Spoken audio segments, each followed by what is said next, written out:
1,00,000 మంది శివభక్తులతో కలిసి మహారుద్రాక్ష పూజలో పాల్గొనండి. వెంటనే కాల్ చేసి మీ పేరును నమోదు చేసుకోండి.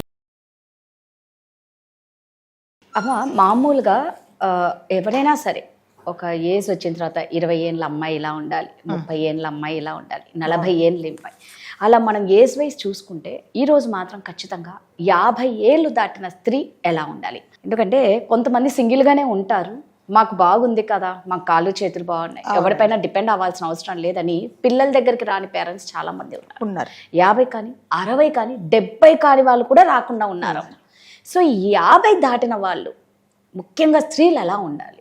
50 దాటిన వాళ్ళు 40 దాటిన ఇప్పుడు దాటిన అంటే మీరు అన్నట్టుగా 35-40 అయిపోతాయి మాత్రము. అంటే ఇప్పుడుకి వచ్చే మరి ముఖ్యంగా లేడీస్కి వచ్చే ప్రాబ్లమ్స్ ఏంటో మీకు కూడా తెలుసు, మనందరికీ తెలుసు. అమ్మాయిలకు అంటే పెద్దవాళ్ళు అయిన తర్వాత ఎటువంటి ప్రాబ్లమ్స్ వస్తాయి మనందరికీ తెలుసు అండి. కాబట్టి మీరు అంటే ఒక ఏజ్ లిమిట్ అంటే 40 ఏళ్ళు వచ్చిన తర్వాత కొంచెం ఓపిక ఉంటుంది, కొంచెం ఉంటుంది. సో 50 సంవత్సరాలు వచ్చిన తర్వాత కంపల్సరీగా నేనే నాకే అనేది మాత్రం కంపల్సరీగా ఉండాలండి ఆడవాళ్ళకి మాత్రం. ఇన్ని రోజులు అంటే నీ పెళ్ళైపోయి 22-23 సంవత్సరాలకు పెళ్ళైనప్పటి నుంచి 50-55 సంవత్సరాలు వచ్చిన తర్వాత నువ్వు ఒకరి కోసమే బతికావు. నీ ఫ్యామిలీ కోసం, నీ భర్త కోసం, నీ పిల్లల కోసం, నీ వంశం కోసం, అందరి కోసం బతికావే తప్ప నువ్వు నేనే అని ఎప్పుడు బతకలేదు కదా. చిన్న ప్రాబ్లమ్స్ వస్తే కూడా, హెల్త్ ప్రాబ్లమ్స్ వస్తే కూడా ఏముందిలే పిల్లలకు చెప్తే హాస్పిటల్కి తీసుకెళ్తే వాళ్ళకి డబ్బులు ఖర్చు అయిపోతాయేమో, ఇది తగ్గిపోతుందేమో అని చాలామంది నిర్లక్ష్యం చేసి ప్రాణాల మీదకి తెచ్చుకున్న ఆడవాళ్ళని నేను చాలామందిని చూశాను. 55 సంవత్సరాలు వచ్చిన తర్వాత మళ్ళీ చెప్తున్నా నేనే నాకే ఓకే, ఇది నా కోసమే నేను ఉండాలి, ఇది నేనే అని మీరు అనుకున్నప్పుడు నేను అని మీరు అనుకోండి. నాకేంటి, నా భవిష్యత్తు ఏంటి, రేపొద్దున మూలబడితే ఏంటి అనేది కుటుంబ తాపత్రయం అనేది వదిలేసేయండి. 55 సంవత్సరాలు వచ్చిన తర్వాత మనకున్న పిల్లలు వాళ్ళు పెద్దవాళ్ళు అయిపోతారు, వాళ్ళ ఓన్ డెసిషన్స్ వాళ్ళు తీసుకుంటారు, వాళ్ళ సంసారం వాళ్ళకు ఉంటుంది. ఎంతసేపు వచ్చి నా పిల్లలు వాళ్ళకి సంపాదించి పెట్టాలనేది వదిలేయండి. వాళ్ళు ఇప్పుడు ఇంకోటి ఏంటంటే మీరు సంపాదించి పెడితే వాళ్ళు తీసుకునే పరిస్థితుల్లో 80% 90% వాళ్ళు లేరు. వాళ్ళ లైఫ్ వాళ్ళకి ఇదివరకు ఏమిటంటే 18-19 సంవత్సరాలు రాగానే అమ్మ నువ్వు పెళ్లి చేసుకోగానే తలకాయ ఉంచుకొని తాళిబొట్టు కట్టించుకునే వాళ్ళు. ఇప్పుడు కాదండి, 30-32 సంవత్సరాలు అయిన తర్వాత కానీ ఒక ఇల్లు, ఒక కారు, ఒక బ్యాంక్ బ్యాలెన్సు, దాని తర్వాత అంత అయిన తర్వాత కానీ పెళ్లి చేసుకుంటున్నారు. మరి ఇప్పుడు వాళ్ళకి తెలుసు కదా వాళ్ళ భవిష్యత్తు ఏంటి, వాళ్ళంతా ప్లాన్ చేసుకున్నారు. మీరెందుకు ఈ ఏజ్లో ఎందుకు తాపత్రయపడతారు? అయ్యో మా అబ్బాయి ఇంకా ఆఫీస్ నుంచి రాలేదని ఒక పిచ్చి తల్లి ఎదురు చూస్తూ ఉంటుంది. వాడు అక్కడెక్కడో తినేసి వచ్చింటాడు, ఈవిడ మందులు వేసుకోకుండా ఎదురు చూస్తా కదా, తినేసి వచ్చింటాడు. మా అమ్మ అయ్యో నేను తినకపోతే మా అమ్మ ఎదురు చూస్తుందో, నేను వెళ్ళిపోవాలి అని కూడా అట్లీస్ట్ ఫోన్ చేసి కూడా అమ్మ నేను ఇక్కడ తినేస్తున్నాను అని చెప్పట్లేదు. ఎందుకంటే ఏదో పార్టీ ఉందని. ఎస్ వాళ్ళ ఫ్యామిలీ అది, వాళ్ళ అంటే సర్కిల్ అది అట్లాగే ఉంటారు. కాబట్టి పెద్దవాళ్ళు అయిన తర్వాత పిల్లల గురించి పట్టించుకోవడం మానేసేయండి. వాళ్ళ కోసం ఆస్తులు వద్దు. మరీ చెప్తున్నాను, మీ బ్యాంకులో అట్లీస్ట్ ఒక 3 లక్షల రూపాయలు మీకోసమే, ఇది అంటే మీరే సర్వహక్కులు ఉండేలాగా పెట్టుకోండి. మీకు అవసరమైతేనే మీరు డ్రా చేసుకుంటే హక్కు పెట్టుకోండి. ఏముంది మా వాడు కదా, మా వాడు ఇస్తాడో ఇయ్యలేడో చెప్పలేము, అందరూ కాదు. కొంతమంది పిల్లలు ఎందుకమ్మా నీకేం అవసరం ఉన్నది, పెన్షన్ డబ్బులు కూడా తీసుకొని వాళ్ళకి అవసరం ఉన్నా కూడా ఇవ్వకుండా మందులు కొని తల్లిదండ్రులను చూసామండి. ఎందుకంటే నా పిల్లలే కదా, నా పిల్లలు నన్ను మోసం చేస్తారని ఒక తల్లికి ఒక పిచ్చి నమ్మకం. ఆ నమ్మకాలు పెట్టుకోకండి. మీ అకౌంట్లో మీరే పెట్టుకోండి. నిజంగా భగవంతుడు మీకు మంచి హెల్త్ ఇస్తే మీరు మీ పెళ్ళైనప్పుడు అంటే మీ వారు ఉన్నప్పుడు, మీ పిల్లలతో ఉన్నప్పుడు మీరు ఏది అనుభవించలేదో చక్కగా అంటే దేవుడు మీద నమ్మకం ఉంటే గుళ్ళకి వెళ్ళండి, ఫ్రెండ్ సర్కిల్లో తిరగండి, దాని తర్వాత మీకు కావాల్సినది కొనుక్కోండి, కావాల్సినట్టుగా మీ ఫ్రెండ్స్తో ఉండండి.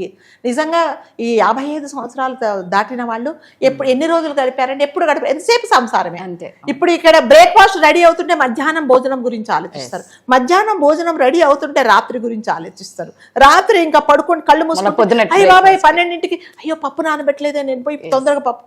ఎంతసేపు అదే పిల్లల బట్టలు, పిల్లల ఇస్త్రీలు ఇవన్నీ కాదు. మరి నువ్వేంటి, నీ ఆరోగ్యం ఏంటి, రేపొద్దున నువ్వు మూలపడితే ఎవరు చూస్తారు అనేది ప్రతి ఒక్క స్త్రీ ఆలోచించుకోవాలండి. లేకపోతే మాత్రం ఏమవుతుందంటే పిల్లలకు టైం ఉంటే చూస్తారు, లేకపోతే లేదు. ఇంకొకటి ఏంటంటే ఇండిపెండెంట్గా బతకడం నేర్చుకోవాలండి. ఆడవాళ్ళు మాత్రము అంటే హెల్త్ ప్రైవేట్ చేస్తే నేర్చుకోండి, కొన్ని అప్డేట్స్ నేర్చుకోండి, ఒక క్యాబ్ బుక్ చేసుకోవడం నేర్చుకోండి, కంపల్సరీగా నేర్చుకోండి. ఆ అకౌంట్కి వెళ్ళి మీ అకౌంట్ ఎట్లా డ్రా చేయాలో నేర్చుకోండి. తర్వాత ఆన్లైన్లో పేమెంట్స్ ఎలాగా అవి నేర్చుకుంటే పిల్లల మీద ఆధారపడకుండా ఉంటుందన్నమాట. ఎంతసేపు వచ్చి క్యాబ్ ఏమండి బయటకు వెళ్దాం, లేదండి మా అబ్బాయి రాలేదండి, నాకు క్యాబ్ బుక్ చేసుకోవడం తెలియదండి. వాడేమంటే అమ్మ ఇది కూడా రాదా నీకు అంటాడు. అంటే అతనికి టైం దొరికినప్పుడే నువ్వు వెళ్ళాలి. మరి నీ కోరికలు ఎప్పుడు చెప్పండి ఎక్కడికైనా వెళ్ళాలి అంటే.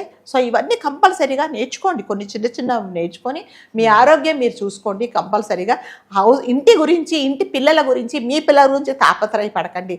మీకు ఏ చిన్న ప్రాబ్లం వచ్చినా ఈ కాలంలో 55 సంవత్సరాలు వచ్చిన తర్వాత చిన్న ప్రాబ్లమే రేపొద్దున పెద్ద ప్రాబ్లం అయ్యి డాక్టర్ చెప్ప అదేంటమ్మా నీకు ఈ ప్రాబ్లం ఎప్పటి నుంచో ఉన్నప్పుడు ఈ రోజు ఎందుకు వచ్చావు ఇప్పుడు ముదిరిపోయింది అన్నప్పుడు ఏం చేస్తారు? అప్పుడు మళ్ళీ పిల్లలు అంటారు అదేంటమ్మా కొంచెం ఉన్నప్పుడు చెప్పొచ్చుగా నువ్వు, ఇప్పుడు ఇదంతా అయిన తర్వాత ఎందుకు మేము అంటే మిమ్మల్ని తీసుకెళ్ళామా మేము హాస్పిటల్లో, మళ్ళీ వాళ్ళు మన మీదనే అంటారనమాట. కాబట్టి నేనే నా కోసమే నీ డబ్బుల మీద సర్వాధికారాలు మీరే పెట్టుకోండి. రేపొద్దున ఈ ప్రపంచంలో ఎవ్వరూ ఏమీ తీసుకెళ్ళరండి. మనం పోయిన తర్వాత ఏది ఉన్నా కూడా చిన్న దారంతో సహా అన్నీ వాళ్ళకే, మనం ఏమీ తీసుకెళ్ళాము అంతేనా. మీరు రాసినా రాయకపోయినా రేపు వీలునామా రాయకుండా మీ పిల్లలకే వస్తుంది. అది ఎవరు పక్కన వాళ్ళు తీసుకోరు. ఎందుకు వాళ్ళ గురించి తాపత్రయం?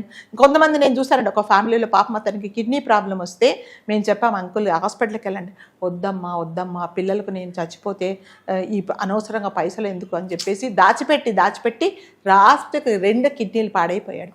పిల్లలు అనుభవిస్తున్నారండి ఇప్పుడు కోట్ల ఆస్తులు. ఎందుకంటే పిల్లల కోసం నువ్వెందుకు అంత బలి కావాలి? అందుకని ప్రతి ఒక్కరికి నేను దయచేసి చెప్తున్నా, అంటే మగవాళ్ళు కానీ ఆడవాళ్ళు కానీ నా కోసమే, నా హెల్త్ కోసమే అనేది ఇంకెప్పుడు మన కోసం మనం ఎప్పుడు బతుకుతాం చెప్పండి? స్వార్థంగా బతకాలి. రేపొద్దున అంటే పిల్లలకు ఇవ్వకుండా ఏం చేస్తాం చెప్పండి? పోయిన తర్వాత ప్రతి ఒక్కటి పూచిక పుల్లతో సహా పిల్లలకే వస్తుంది. మీరు వీలునామా రాసినా రాయకుండా లీగల్గా వాళ్ళే మీ పిల్లలు వాళ్ళకే వస్తుంది, భార్యకు వస్తుంది, పిల్లలకు వస్తుంది. భార్య పోతే భర్త ఆస్తులన్నీ వాళ్ళకే వస్తాయి. ఇంకెందుకు చెప్పండి ఈ తాపత్రయం? ఇంకొక బిల్డింగ్ కట్టాలి, ఇంకొక ఫ్లాట్ కొనుక్కోవాలి, ఇంకొక స్థలాలు కొనుక్కోవాలి, పెన్షన్ డబ్బులన్నీ ఆ పెన్షన్ డబ్బులతో కూడా మళ్ళీ కొంటారు వీళ్ళు.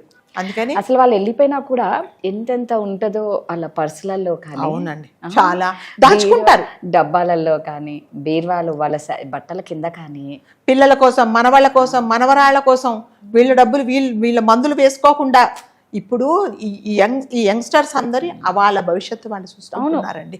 తప్పకుండా వాళ్ళకి ఇప్పుడు ఫైనాన్షియల్ ప్లానింగ్ మనకంటే అంటే పెద్ద వాళ్ళకన్నా పిల్లలకే బాగా తెలుసు అండి. వాళ్ళు అన్ని ప్లాన్ చేసుకున్న తర్వాత, ఒక ఇల్లు కొనుక్కున్న తర్వాత, ఒక బ్యాంక్ బ్యాలెన్స్ ఉన్న తర్వాత, ఒక కారు కొనుక్కున్న తర్వాత పెళ్లి చేసుకుంటున్నారు. మరి మా అప్పుడు పెళ్లిళ్ళు చేసుకోవాలి అంటే చెప్పగానే చేసుకున్నాం అంతే. ఆడికి ఉద్యోగం ఉందా, పాడుందా, ఇంకొకటి ఉందా ఏమీ తెలియదు మాకు, చేసుకున్నాం. కానీ ఇప్పుడు చేసుకోవట్లేదు. నిజంగానే ఇది మంచిదే. మరి అట్లాంటి పిల్లల కోసం మీరెందుకు అంత తాపత్రయపడతారు?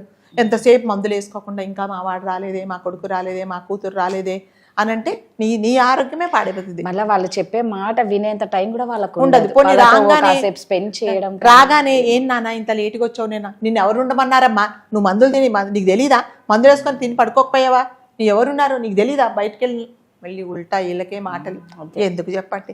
అందుకని దయచేసి ఒక ఏజ్ వచ్చిన తర్వాత తప్పకుండా మీకోసమే మీరు బతకండి. ఇంకా ఎన్ని రోజులు ఉంటామో తెలియదు. ఇది వరకు అలాగా 100 సంవత్సరాలు ఎవరు గ్యారెంటీ 50కే లేదు. అందుకని మీ స్వార్థం కూడా మీరు చూక, మీ పిల్లలకు కంపల్సరిగా తల్లిదండ్రులుగా మనదే బాధ్యత. కానీ ఫస్ట్ ఒక ఏజ్ వచ్చితే నేను అనుకున్న తర్వాత పక్క వాళ్ళ కోసం ఆలోచించండి. మీరు అన్నది కరెక్ట్ అమ్మా. స్వార్థంతో మాత్రం ఖచ్చితంగా బతకాలి. ఆ ఏజ్ వచ్చిన తర్వాత వాళ్ళకు పెళ్ళైనప్పటి నుంచి వాళ్ళ జీవితాన్ని ధార పోస్తూనే ఉన్నారు. అనవసరంగా కొడుకు కోడల మధ్యలో కల్పించుకోవడము, లేకపోతే అల్లుడు కూతురు మధ్యలో కల్పించుకోవడము, ఇవన్నీ అడగకుండా సలహాలు ఇవ్వడం, ఇవన్నీ ఎవడు వినట్లేదండి. ఇప్పుడు ఎవరు సలహాలు వింటున్నారు? నేను ఎవరు అడిగారమ్మా, మేమేదో కొట్లాడుకుంటున్నాము, కొడుకు కూడా ఒక మాట అనుకుంటే ఇవిడ మధ్యలోకి వెళ్ళిపోద్ది. ఏమైందంటే నీకెందుకమ్మా మేమేదో అనుకుంటున్నాం అంటారు. వీళ్ళకెందుకు? అందుకనే ప్రతి తల్లి తండ్రి కూడా నేను చెప్తున్నా, వాళ్ళు అడిగితేనే మీ సలహా ఇవ్వండి, లేకపోతే నాకు తెలియదు బాబా అని ఊరుకోండి. అంతే. Thank you.